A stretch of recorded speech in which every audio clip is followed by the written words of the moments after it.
When I first heard about the List of Suspicious Things by Jennie Godfrey, it was all the rage in England where it had been released, but it was years away from being released in the US. So is this book worth the wait, or should you cross it off your list?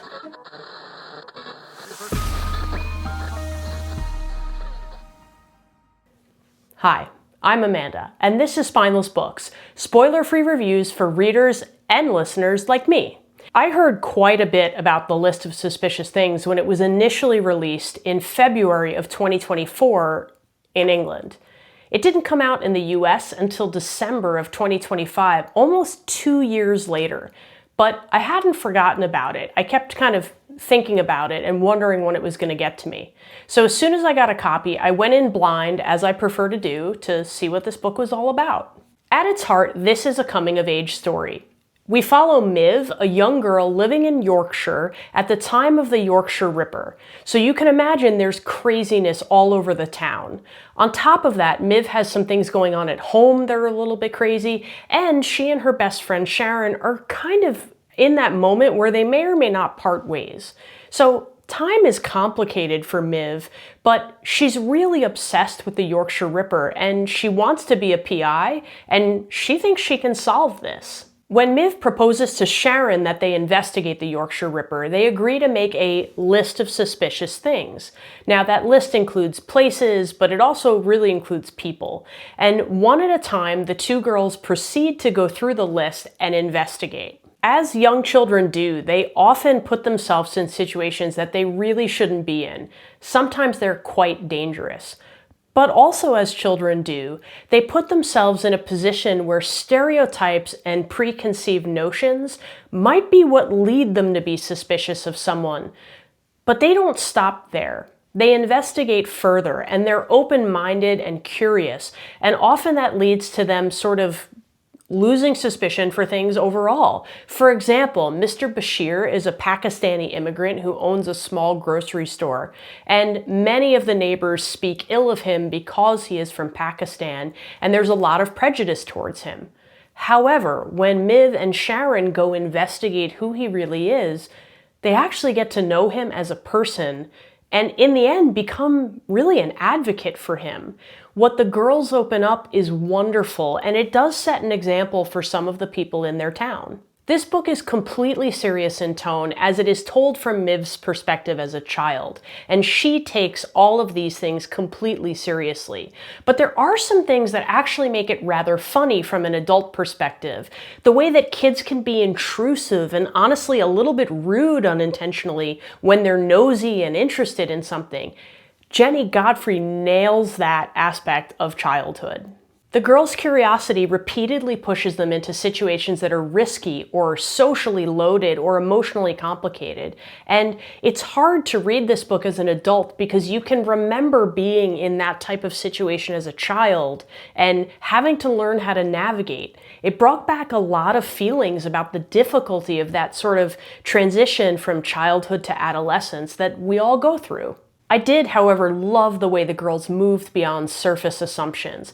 As they investigated, they learned real things about real people, and they got some emotionally resonant relationships out of this that they never would have had if they hadn't put certain people on their list of suspicious things.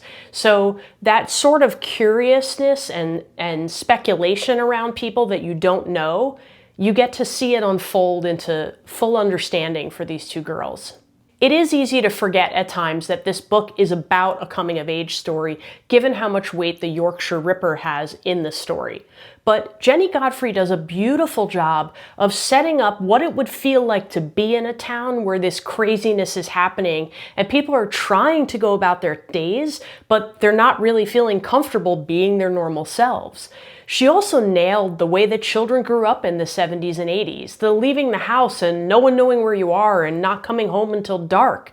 Imagine that set of circumstances with the Yorkshire Ripper at large, and you can kind of see the adult perspective of why these girls investigating is such a terrible idea, but also why they would be even more inspired to do it.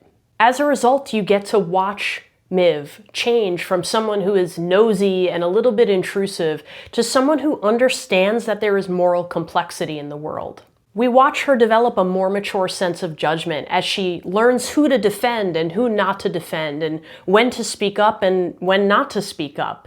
You can actually feel her reasoning through all of those things, and it's actually a beautiful portrait of what it means to become an adult. Miv is incredibly precocious, but in this story she learns how to resist making easy judgments and to look beyond the surface. Yes, it's under the guise of investigating the Yorkshire Ripper, but she applies it to everyone in her community, and she learns some beautiful things.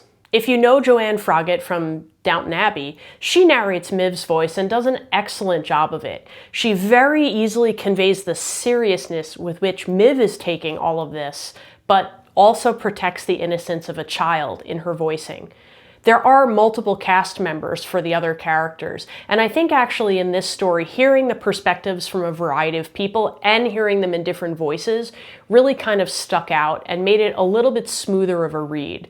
I think Miv's voice is so serious in this book, and it's the way she's written, not so much the way she's narrated, although yes, Jennie Froggatt does support that, but I think having the multiple narrators was a wise move because it really made the book feel fresh at moments and there were kind of breaks from a child's perspective. It also really helped to make the book feel like it was about a community because that's another aspect of this book that's extremely important.